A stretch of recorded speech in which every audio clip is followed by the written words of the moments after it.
श्री शिवाय नमस्तुभ्यम दोस्तों। हर हर महादेव। कैसे हैं आप सब? स्वस्थ और सुरक्षित होंगे, सुखी और समृद्धशाली होंगे। दोस्तों, आप सभी जानते होंगे साल भर में कुल 4 बार नवरात्रे आते हैं, जिसमें से जो चैत्र की नवरात्रियां होती हैं और शारदीय नवरात्रियां प्रमुख रूप से मनाई जाती हैं। वहीं माघ मास की और आषाढ़ मास की नवरात्रि गुप्त नवरात्रि के नाम से जानी जाती है। इस बार माघ मास की गुप्त नवरात्रियां 2 फरवरी से शुरू होने जा रही हैं, जिसका समापन 10 फरवरी को होगा। बहुत ही महत्वपूर्ण होती हैं गुप्त नवरात्रियां। इसमें कई साधक, कई जातक मंत्र तंत्र क्रियाएं अपनी सिद्ध करते हैं और इसमें जो भी हम पूजन पाठ उपाय जो भी करते हैं बहुत ही जल्दी फल देने वाले होते हैं, शीघ्र फलदायक होते हैं। गुप्त नवरात्रि में तंत्र मंत्र के माध्यम से माँ दुर्गा की आराधना की जाती है। कहते हैं जो व्यक्ति सच्चे मन से इस दौरान 10 महाविधाओं की पूजन अर्चन करता है, उसकी सारी मनोकामनाएं पूर्ण हो जाती हैं। साथ ही माँ दुर्गा की सात्विक और तांत्रिक विधि से पूजन करके जो हम छोटे छोटे कुछ ऐसे उपाय करते हैं और मनोकामना के लिए कुछ करते हैं उपाय। दोस्तों, इस नवरात्रि में जो गुप्त नवरात्रे आ रहे हैं, इसमें यदि हम कुछ मनोकामना सिद्धि के लिए कुछ उपाय करें माँ की पूजन अर्चन कर कर, तो शीघ्र ही फलदायक होते हैं। ये गुप्त नवरात्रे में माँ दुर्गा की पूजन रात के समय की जाती है। पूजा के समय माता को लाल रंग की सिंदूर और चुनरी जरूर अर्पित करना चाहिए। माँ के समक्ष दीपक जलाएं। ओम दुम दुर्गाय नमः इस मंत्र का जाप करें। अंत में माता की आरती उतार कर उन्हें भोग लगाएं और संभव हो यदि कर सकते हैं आप तो दुर्गा सप्तशती का पाठ अवश्य करें। बहुत ही अच्छा रहता है दुर्गा सप्तशती का पाठ करना। माँ को यदि माँ से कोई विनती करना है, माँ की आराधना करना है, तो आप अवश्य दुर्गा सप्तशती का पाठ करें। और यदि आपकी कोई ऐसी मनोकामना है जो आपकी बहुत समय से पूरी नहीं हो रही, तो माँ दुर्गा और महाविधाओं का जो स्मरण करते हुए आप एक स्वच्छ मिट्टी का घड़ा ले लें। उसमें सप्तधान के थोड़े से दाने, 1 रुपये या चांदी का सिक्का यदि डाल सकते हैं तो चांदी का सिक्का, नहीं तो 1 रुपये, और फिर उस कलश को पानी से भर दें। आपको सारे सामग्री डालना है मिट्टी के कलश में। पहले सप्तधान 7 तरह के अनाज थोड़े थोड़े से दाने डाल दीजिए। 1 रुपया या चांदी का सिक्का डाल सकते हैं और फिर कलश को पानी से भरना है। उसमें थोड़ा सा गंगा जल डाल दें। कलश के अंदर सुपारी, पूजा बादाम और हल्दी की गांठ भी डाल दें। फिर उस पर कुमकुम और अबीर और चावल छिड़कें, यानी इस तरह से आप पूजन करें। फिर इस कलश को ढक दें। आप कैसे भी ढक सकते हैं, मिट्टी का जो ढकने का बर्तन आता है उससे भी ढक सकते हैं, और नहीं तो आप चाहें तो स्टील के बर्तन से भी ढक सकते हैं, जिससे भी चाहें। बाकी मिट्टी के यदि आप उससे ढकते हैं तो ज़्यादा अच्छा होता है। उस पर नारियल रख दें और नारियल पर कलावा अवश्य बांधें। आप नारियल को ऐसा नहीं रखना चाहिए, आपको कलावा बांधकर ही रखना चाहिए। फिर कलश की विधिवत फिर से पूजन करें। आप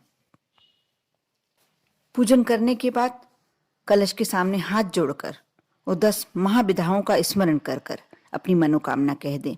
कैसी भी मनोकामनाएं आपकी, कितनी भी समय से आपकी मनोकामना अटकी हुई है, आपको लगता है कि अब ये मनोकामना पूरी होगी ही नहीं, तब भी आप यह उपाय करेंगे तो आपकी मनोकामना अवश्य पूरी होगी। जब पूजन से उठें तो आसन को प्रणाम करके साथ में आसन उठा लें। ऐसा 9 दिन तक गुप्त नवरात्रि में प्रतिदिन करें, यानी कलश वही रहेगा आपका। बाकी पूजन आपको कलश के सामने हाथ जोड़कर और 10 महाविधाओं का स्मरण कर आपको अपनी मनोकामना 9 दिन तक करनी है। ऐसा आप गुप्त नवरात्रि में प्रतिदिन करना है आपको ये। फिर 9वें दिन कलश का जल अपने पूरे परिवार के ऊपर छिड़कें और अपने पूरे घर में कोई सा भी कोना नहीं छोड़ना, सब कोने पर छिड़कना है। बचा हुआ जल बहुत ज्यादा भरा हुआ है तो बचेगा ही, पीपल या तुलसी के पेड़ में डाल दें। कलश की पूजन सामग्री से जो सिक्का आपने उसमें डाला था वह अपने पास रख लें और बाकी सभी चीजों को विसर्जित कर दें। नवरात्रि के अंतिम दिन कलश उठाने से पहले आप 108 बार अपनी कामना बोलें। कलश के समक्ष ही आप कलश के समक्ष बैठ जाएं और अपनी कामना 108 बार बोलें। ऐसा करने से आपकी कोई भी समस्या हो, कोई भी मनोकामना हो, धन संबंधी, यदि परिवार में कलह बहुत ज्यादा हो रही है, शांति चाहते हैं, विवाह संबंधी, यदि बच्चों का विवाह नहीं तय हो पा रहा, कोई भी समस्या हो, कोई भी मनोकामना है, आपकी अति शीघ्र पूर्ण हो जाएगी। इस मनोकामना को पूर्ण होना से कोई रोक ही नहीं सकता, क्योंकि 9 दिन ये गुप्त नवरात्रि में आप यदि उपाय कर लेते हैं तो माँ आपकी मनोकामना शीघ्र ही पूर्ण करती हैं। आप कर देखें विश्वास और श्रद्धा के साथ। कुछ नहीं करना, यदि आप पूजन नहीं करते हैं माँ की तो भी आप ये कार्य कर सकते हैं।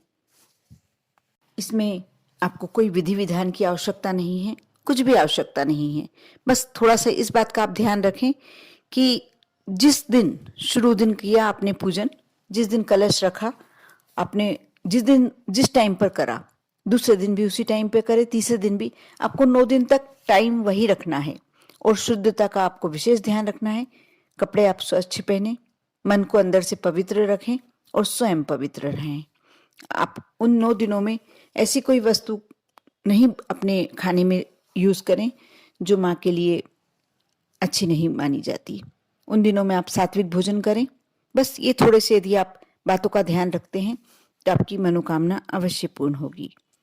और यदि आप विशेष रूप से सिर्फ धन प्राप्ति के लिए कोई उपाय करना चाहते हैं तो आप आर्थिक लाभ के लिए गुप्त नवरात्रि के सभी दिन पीपल के पेड़ के पत्तों पर राम नाम लिखें और उन्हें हनुमान मंदिर में अर्पित करें। एक पीपल का पत्ता रोज ले लें, आप उस पर राम नाम लिखें और हनुमान मंदिर में अर्पित करें।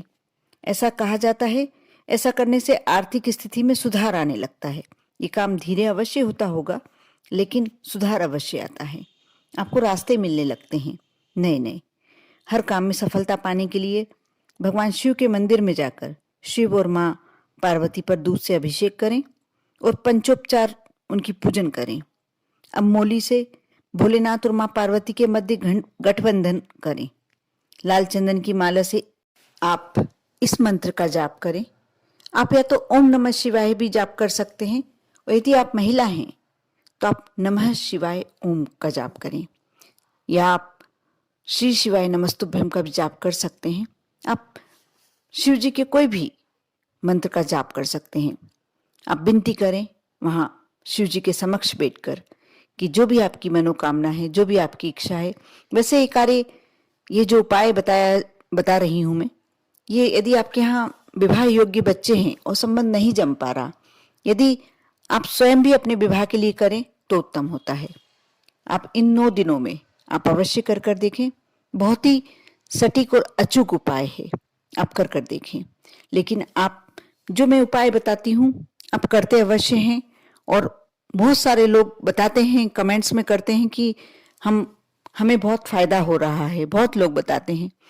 लेकिन आप श्रद्धा और विश्वास के साथ कोई भी कार्य करते हैं तो आपका पूरा कार्य होना ही होना है। आप अपनी कोई भी उपाय में करने से पहले सबसे पहले आपको श्रद्धा और विश्वास रखना बहुत आवश्यक होता है। आप करें। यदि आपको वीडियो अच्छा लगे तो लाइक करें। यदि आप मेरे चैनल पर नए हैं, मेरी आवाज़ पहली बार सुन रहे हैं तो अवश्य सब्सक्राइब कर लें। और यदि आपके परिवार में, आपके कोई रिश्तेदार में कोई ऐसी परेशानी से ग्रस्त है तो उनके साथ इस वीडियो को अवश्य शेयर करें। आप पर और आपके पूरे परिवार पर माँ दुर्गा की कृपा हमेशा बनी रहे। ओम नमः शिवाय।